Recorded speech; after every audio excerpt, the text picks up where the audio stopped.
अस्सलामु अलैकुम वरहमतुल्लाहि वबरकातुहू। जैसा कि हम लोगों ने क्लास 12 का जो है health and disease, human health and diseases यानी इंसानी सेहत और अमराज, ये चैप्टर स्टार्ट किया था। आज के वीडियो में हम लोग देखेंगे स्ट्रक्चर ऑफ एंटीबॉडी। एंटीबॉडी क्या होता है, उसकी साख्त क्या होती है, ये आज हमें डिस्कस करना है। तो चलिए शुरू करते हैं।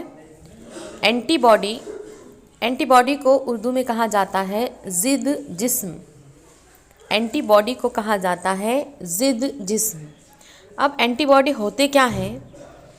एंटीबॉडी एक किस्म के ग्लाइकोप्रोटीन होते हैं जो कि हर एक एंटीजेन के लिए मखसूस होते हैं।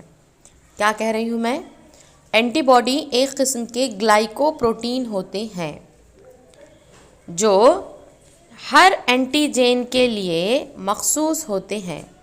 अब एंटीजेन क्या था? वो फॉरेन बॉडी थी, वो बैरूनी चीज़ थी जो हमारे जिस्म पर क्या कर रही थी? इफ़ेक्ट कर रही थी। जैसा कि जरासीम है, बैक्टीरिया है, वायरसेस है, धूल है, मिट्टी है, हर बैरूनी चीज़ हमने क्या कहा था? वो एंटीजेन होती है।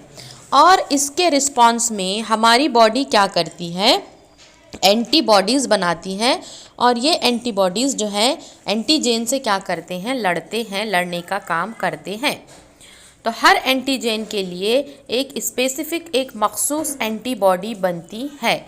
मतलब ऐसा समझना है आपने कि एंटीजेन जो है वो बॉडी के क्या है? दुश्मन है, और उनको लड़ने के लिए एंटीबॉडीज़ जो है वो सोल्जर होती है। एंटीबॉडीज़ ग्लाइकोप्रोटीन्स होते हैं। एंटीबॉडीज़ क्या होते हैं? ग्लाइकोप्रोटीन्स होते हैं। They are also known as immunoglobulins. याद रखना है, इन्हें हम इम्यूनोग्लोब्यूलिन्स यानी आईजी से रिप्रेजेंट करते हैं। तो उर्दू में कहेंगे इम्यूनोग्लोब्यूलिन यानी दिफाई या हिफाजती प्रोटीन। हमारे जिस्म के दिफाई या हिफाजती प्रोटीन कौन है? इम्यूनोग्लोब्यूलिन्स है। और वो कौन है? एंटीबॉडीज़ है। Produced in response to antigenic stimulation. Antibodies are produced by plasma cell which in turn are formed by B lymphocyte. क्या कहा जा रहा है? बी लिम्फोसाइट की जो एक किस्म होती है, प्लाज्मा सेल्स जो होते हैं, इनके ज़रिए एंटीबॉडीज़ पैदा किए जाते हैं। इम्पॉर्टेंट पॉइंट है, बी लिम्फोसाइट की एक किस्म जो है प्लाज्मा सेल के ज़रिए एंटीबॉडीज़ पैदा किए जाते हैं। The mature plasma cell produce antibodies at an extremely rapid rate that is about 2000 molecule per second. Important point है, टिक कीजिए इसे, जो तकरीबन हर सेकंड 2000 एंटीबॉडीज़ पैदा करते हैं। अब हम स्ट्रक्चर ऑफ एंटीबॉडी यानी एंटीबॉडी की साख्त को जो है वो यहाँ पे डिटेल में देखेंगे। बहुत ही इम्पॉर्टेंट क्वेश्चन है ये। आपको इसकी डायग्राम भी आप लोगों को आती हैं, लेबलिंग भी आती है, और एमसीक्यूज़ भी इसके ऊपर जो है वो आते हैं। तो यहाँ पर आप लोगों को जो शक्ल में दिखाया गया है ये है एंटीबॉडी। क्या है ये? Antibody. Antibody is a Y shaped molecule. इसका शेप हमें कैसा नज़र आ रहा है? ये वाई शेप का मॉलिक्यूल है। ईच इम्यूनोग्लोब्यूलिन मॉलिक्यूल यानी हर एक एंटीबॉडी का molecule is made up of 4 polypeptide chain. इसमें कितने चेन होते हैं? 4 जो है इसके अंदर जंजीरें होती हैं। 4 जंजीर पॉलीपेप्टाइड से ये बने होते हैं। There are 2 heavy or H chain and 2 light or L chains। क्या कहा जा रहा है कि 4 चेन होते हैं, जिसमें से 2 चेन को हैवी चेन कहेंगे और 2 चेन को हम लाइट चेन कहेंगे।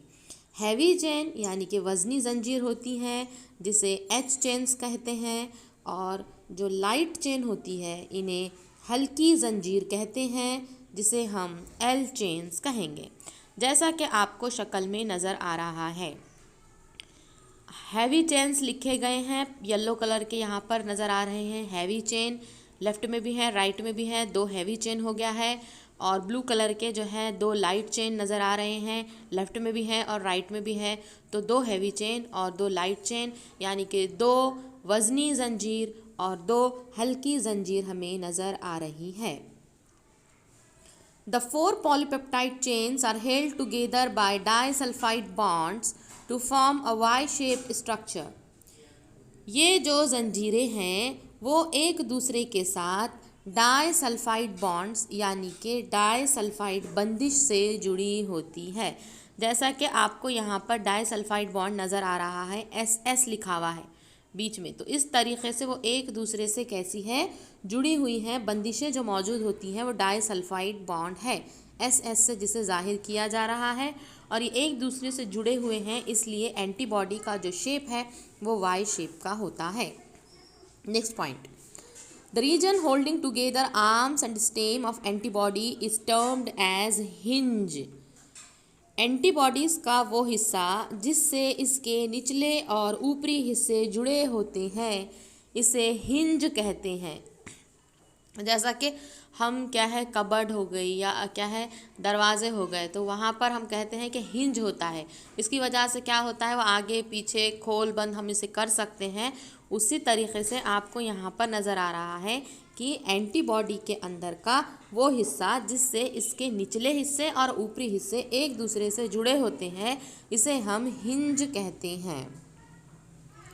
Each chain of antibody include the 2 distinct region, the variable region and the constant region. क्या कहा जा रहा है कि हर एक जंजीर के 2 हिस्से होते हैं। 2 हिस्से कौन से हैं? एक हिस्सा इसे हम वेरिएबल रीजन यानी मुतगय्यर इलाक़े, और दूसरा रीजन इसे हम कांस्टेंट रीजन यानी मुस्तकिल इलाक़े कहते हैं। क्या कहा जा रहा है?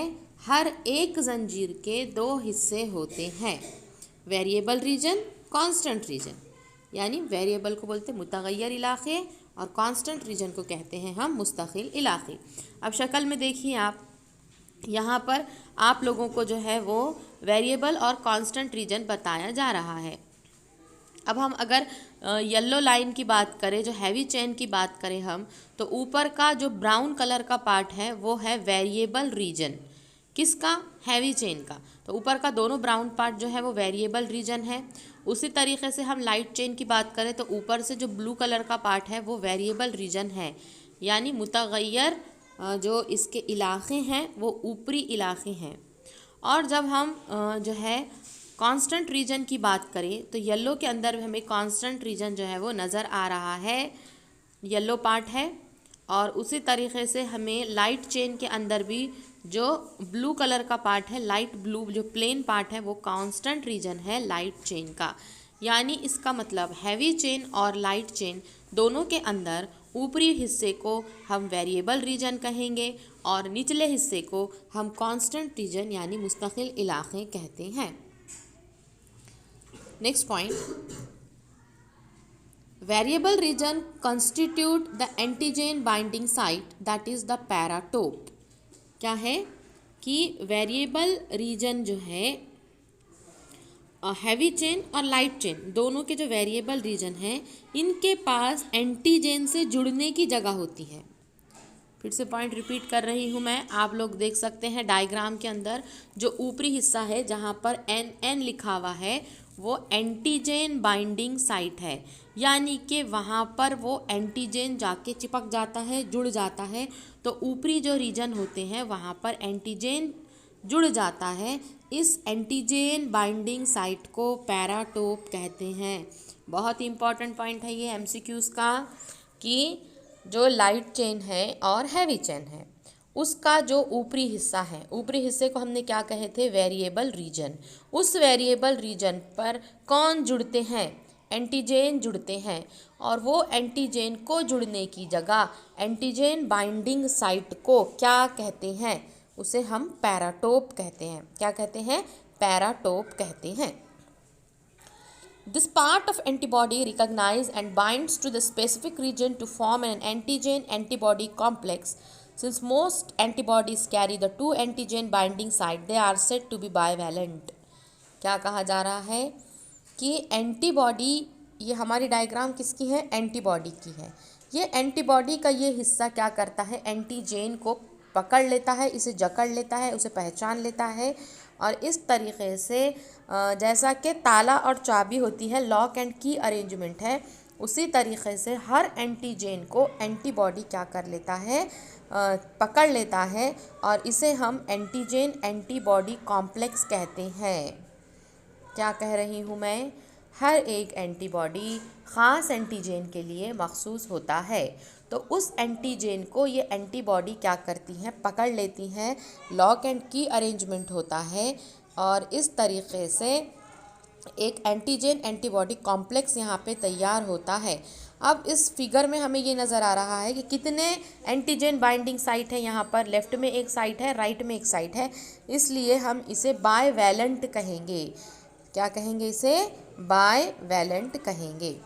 तो आज जो है हम लोगों ने एंटीजन एंटी बॉडी किस तरीके से एक दूसरे को जकड़ लेते हैं और उसी तरीके से स्ट्रक्चर ऑफ एंटीबॉडी क्या होता है ये डिटेल में देख चुके हैं। इंशाल्लाह कल हम जो है एंटीजन एंटीबॉडी कॉम्प्लेक्स यानी ज़िद जिस्म और ज़िद जिस्म ज़ा मुरक्कब पर जो है वो रोशनी डालेंगे। अगर आप लोगों को कोई डाउट है तो कमेंट बॉक्स में मुझसे पूछिए, और वीडियो को ज़्यादा से ज़्यादा अपने फ्रेंड्स के साथ शेयर कीजिए और नोटबुक में ये पॉइंट को नोट कीजिए। अल्लाह हाफ़िज़।